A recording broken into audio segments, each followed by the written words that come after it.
time has just gone 6:34. You are watching and listening to Breakfast with Ellie and Paul. Let's take a look at the front pages this morning. It's early. You're quite right. Good reaction. Exactly. That's basically the front pages this morning. The Telegraph has an exclusive interview, another one with Prince Harry, who said some stuff about some stuff. Anyway, onto the Times, who reports on the NHS chief's call for more homegrown doctors and nurses to be trained up instead of relying on foreign staff. The Guardian this morning gives light to the revelation that hormone replacement therapy may cut the risk of dementia in women. In the Mail, we are told police have seized 8 dogs after they brutally attacked a 28-year-old woman. The Independent this morning draws attention to senior military chiefs' criticism of Boris Johnson's plan to visit Ukraine for a third time. The Mirror has a portrait of Lisa Marie Presley on the front page, saying she never recovered from the suicide of her son. The Sun reports on Noel Gallagher's divorce from his second wife after 22 years. So that's what's on the front of the papers. Let's go through what's inside the papers with actor and entertainer Christopher Biggins and anthropologist and entertainer Mariana Hota. Oh, man, I am an entertainer. Oh, yeah, well, now's your chance. Hi. Yeah, exactly. Right, let's get this out of the way. First of all, Christopher, what's Prince Harry said this time?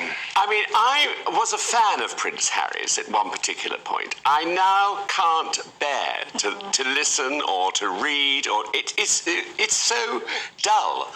And it's relentless. It keeps going on and on and on. And ironically, it says here, this is on the front page of the Daily Telegraph, the Duke of Sussex says he edited out revelations about his father and brother because they would never forgive me. Well, have they forgiven him now? I mean, if they could speak, I'm sure they wouldn't. Because what he's done is absolutely appalling. And it's so dull.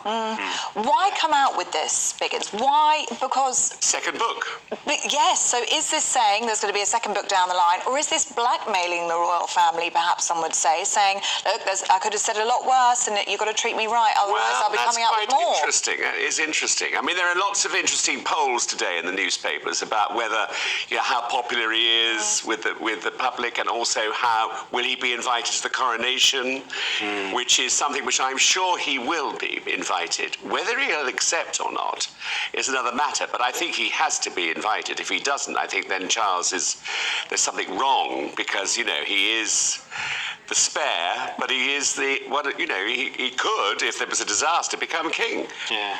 Should he go to the coronation, do you think? Well, I don't know. I think that I think he should go to the coronation. I think it's an important thing for him. And I think unfortunately, he does love his father.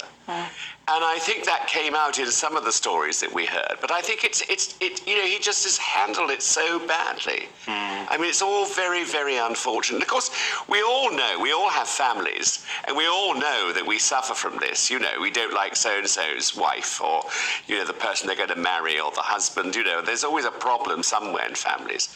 But I think none of us, well, of course, we're not in the position to air our dirty laundry in public. No one's interested. I've luckily managed to avoid some of this because I was at the World Cup in Qatar, which was great, if only for that reason. Yes. But have the tabloids actually had the headline "Dirty Harry Prince Badmouth's Family"? Have they missed that one? Oh, I'm sure they have. They have. There must have been a dirty headline. There must be. Marianne, do you want to talk about Prince Harry or not? Do you know what? The only thing I'd say is, well, I'm tired of, forgive me, I appreciate that I am on a news show talking about the media, and so now I'm going to go, it's the media's fault. If we don't want to, we all sit here chuntering on about it, going, God, I don't want to talk about it. Let's not talk about it. And then we talk about it, and you're like, oh, if we don't want to talk about it, let's just move on. But the one thing I'd say, I was kind of like gaming an alternate reality the other day, and I was thinking, there's an alternate universe in which this was celebrated as a fresh start for the monarchy, as an opportunity. Finally, he's been sort of unbridled. He can tell tell the truth. He can tell those stories about a family that we've always been fascinated by, who have all the same dramas that all our families have, but they're normally kept behind closed doors. And actually, what a breath of fresh air that this normalises them as a family. This gives us all an opportunity to perhaps be a bit more understanding and go, God, their lives they are massively rich, they're massively privileged, but they have additional and very odd circumstances that are hard to live with because they are so constrained about what they can and can't do. They can't be themselves. They can't be free. But would you like it if someone in the Ahosa family gave an interview and kind of aired all your family linen in public? No, of course not. And you have to compare it as well with the kind of the debacle around Meghan and her family and her dad and sister coming out with all those scurrilous sort of press interviews and all that stuff, making money and causing incredible suffering to a member of their family. And not going to the wedding, like her father didn't. And I think it's probably a bit disingenuous to say he's just doing it for money, because there's lots of other ways that Harry and Meghan can make money. He doesn't have to flog a book. You know, he's not kind of on his last, penny, loaf or whatever. This will have made a lot of money. I think it sold 2 million copies on the first day. I think he made 20 million or something. 20 million for the 4 books, yes. 4 books, yeah. Yes, so we've had one to... Yeah, exactly, yes. So, I don't know. I mean, I haven't been following it blow by blow, because the bottom line is, the other thing is, this is going to make me sound like an absolute conspiracy theorist. There are vested interests that are very much enjoying the fact that we're all banging on about Harry and Meghan and who said what and whether we hate them or don't hate them, when the plane is crashing into the building in so many of the aspects of society and life, about world conflict, about economy, let's talk all about that stuff, and we're like all busy, bread and circuses. Well, yeah, and indeed, on that note, let's talk about something that actually does affect us all, NHS staffing crisis. Yes, exactly, like actual news. So this is Amanda Pritchard, who is the head of the NHS, saying one of the things that needs addressing urgently is the, quote, over-reliance on foreign staff and agency workers. So obviously, because of Brexit, a lot of medics, nurses, trainees, all the kind of the assistants who make a hospital or care setting run are no longer working in the UK. And so you've got a baseline shortage of workers. And you've also got a baseline of trainees coming through. So one of the things that Amanda Pritchard is saying is that we've only got 7,500 medical school places for doctors to go into university, train and then become junior doctors and go into the system. At the point they're into the system, they don't need to stay in the NHS for any given amount of time. They can go abroad. They can go abroad to finish their training. They can, at a certain point, sort of become an agency worker. And so even though you're still on that training journey, you're being paid for a shift because you turn up, you do your 8 hours as a junior doctor. Now, fundamentally, in the long term, that's a terrible outcome, because these youngsters are going, oh, I'm making easy money doing the job that I would otherwise be doing on a training contract for, 15 quid an hour or something. But the thing is, they don't get that support. They don't get that holistic approach to their training. So we're going to end up with doctors who reach a certain point and can't progress further. They can't become consultants. They can't become the specialists that we need them to be, because they've missed bits of their crucial core training. But also, Amanda Pritchard is saying we need to be really ambitious, because we've got really good calibre candidates who we turn away from medical school and from nurse training and paramedic training, because we just don't have the capacity to get them through. There's a cap on places. There's a cap on places. So the talent of potential applicants is there. We just don't have the training capacity. And if we actually invest in that, then we follow through the system and we get more capacity within the NHS as a whole. But fundamentally, you need to stop people leaving the NHS. At this point, it's all well and good saying, well, what's going to be the situation in 10 years' time? At the moment, we've got really experienced people who are just burnt out and going, this is broken, I can't provide the care that I want to, that I know I need to keep my patients safe.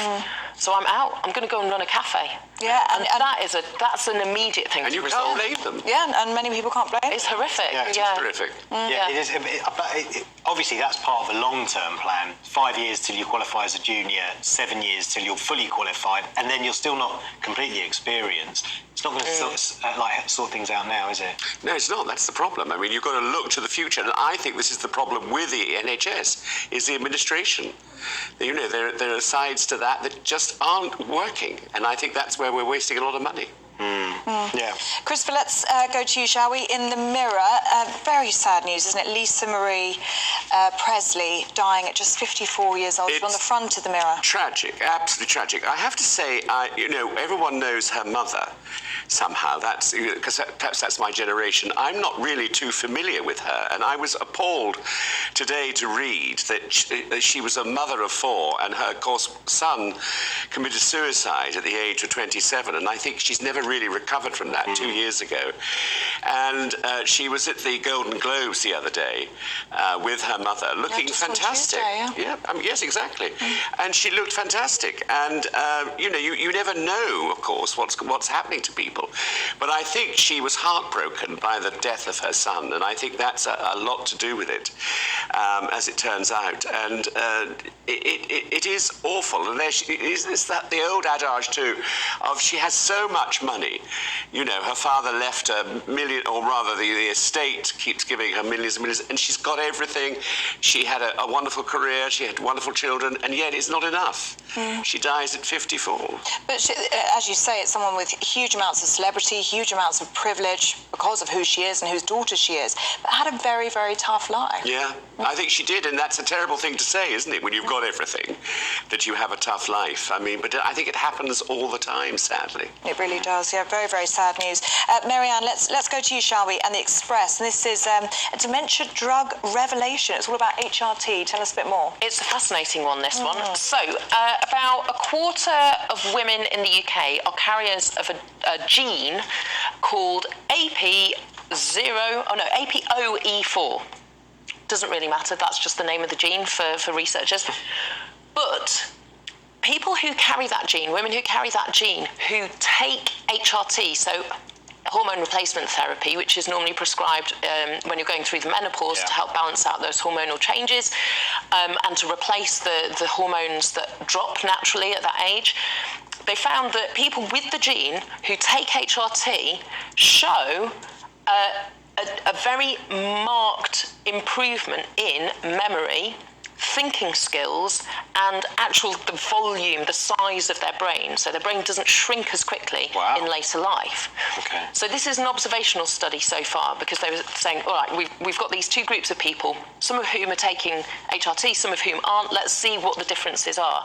And they've gone, whoa, the differences are pretty staggering. So now the question is, should we start prescribing HRT to women as a dementia-preventing drug rather than just as a side effect of HRT for menopause symptoms? Right. So please... Give it to them anyway, even if they don't need it, possibly. Well, because they need it to prevent dementia. Sorry, for dementia, but not for the menopause. Even if they're dealing with the menopause symptoms perfectly well, or they've gone through those. Right. So a plea, obviously, to people listening to this, don't go off and suddenly take HRT thinking that it's going to save your brain.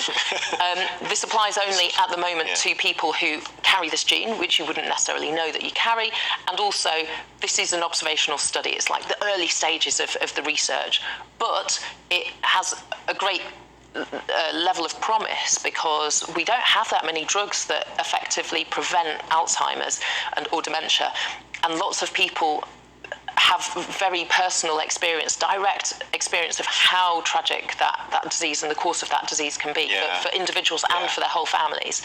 So, it's exciting. Is that just for women, though? That's... Yes. Not men? No.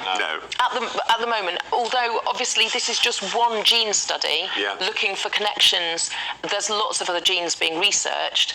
I think this is going to be the basis for lots more potential research, lots more leads, lots more hope. It's quite exciting. In the future, Yeah. No, like you say, Marianne, I think any good news on dementia or Alzheimer's is just wonderful. It's just especially the with worst. the aging population. Yeah, it's just the worst. And we're all disease. getting there. there. I mean, the Times, one explains through, she was married to so-and-so. She lived in that house on the corner of the road. And we to get to a name, I mean, the games are extraordinary. Do you play No, you're too young to play those games. I play them all the time. What's this? What game is this? Well, you're playing it, but I don't know. Well, you're trying to find someone's name, and you say she was married to so-and-so. Right. And then you're trying to use the scaffolding of other things. Exactly, exactly. Yes. Oh, yeah. And eventually, 4 or 5 hours later, you get it.